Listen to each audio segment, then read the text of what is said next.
In the eyes of others, it was just an ordinary spoon, but to Mike, it was the key to his escape.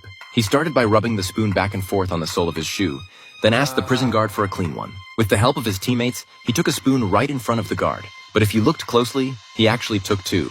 Back in his cell, Mike first broke the spoon and then took apart the nail clippers. He removed the small file from the clippers and gradually ground a coin into powder.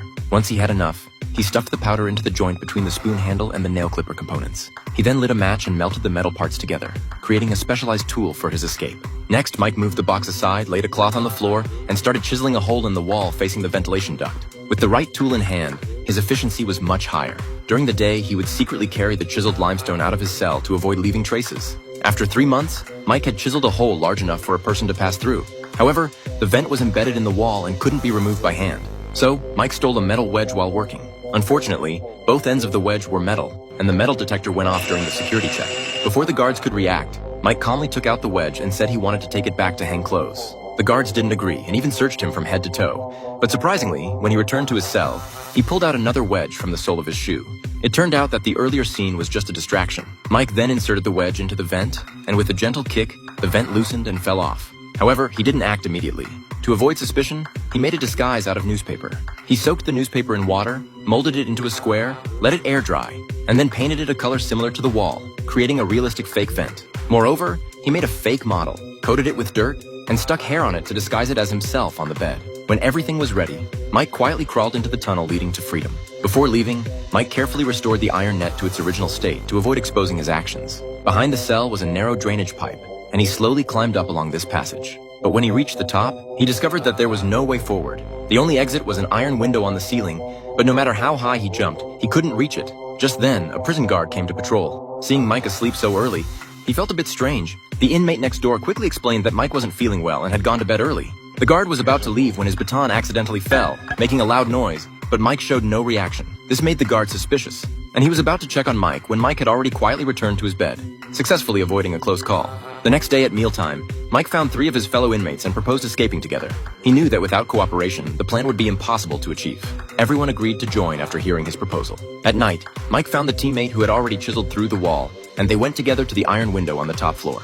With the help of his teammate, Mike finally reached the window. But disappointingly, the iron window was nailed down very tightly and couldn't be pried open with human strength alone. Luckily, there was an outlet nearby. Mike had a brainwave and suggested making an electric drill. His teammate thought he was crazy when he heard this. This was a prison, not a hardware store. But Mike was unfazed and said it wouldn't be a problem for him.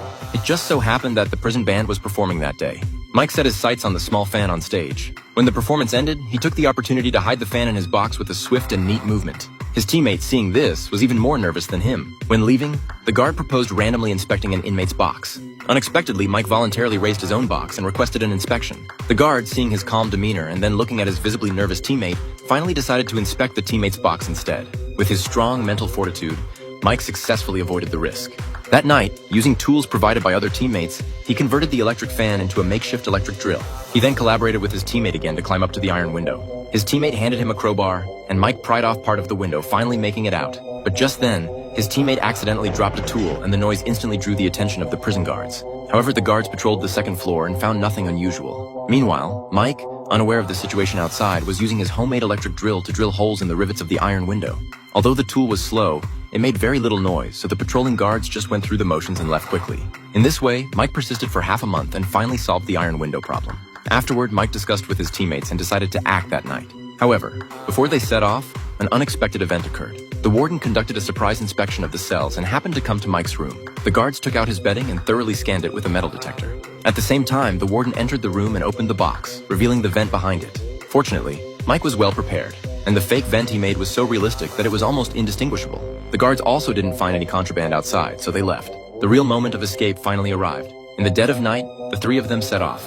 Unfortunately, the 4th inmate who had originally planned to go with them was too nervous to join. He was afraid of being caught and could only lie in bed crying. Mike and the other 2 companions acted swiftly, arriving at the iron window and pulling each other up. Upon reaching the roof, they avoided the searchlights, ran to the edge, grabbed the water pipes, and slid down to the ground. When they reached the barbed wire fence, even though it was covered with thorns, they paid no heed because freedom was right in front of their eyes. The 4th inmate who was supposed to escape with them finally mustered the courage to set off. But when he reached the iron window, it was too late. No matter what, he couldn't jump up, and he eventually fell into despair. Meanwhile, the other 3 successfully reached the seaside, took out their homemade life raft, and desperately blew air into it. Under the cover of the thick night, they sailed into the ocean. At dawn, the prison guards came to patrol and found Mike still sleeping in his bed. When they turned on the light, they were shocked to see a dummy model lying on the bed. The guards sounded the alarm. Subsequently, helicopters, patrol boats, and a large police force were urgently mobilized to search the entire sea area and nearby islands. But they never found any trace of the three men. This was the first time in the history of Alcatraz that anyone had successfully escaped. The movie was released in 1979 and was adapted from the true events of the escape from Devil's Island. It was filmed at the original prison site, based on the evidence left at the scene, such as the dummy model, nail clippers, spoons, and other tools.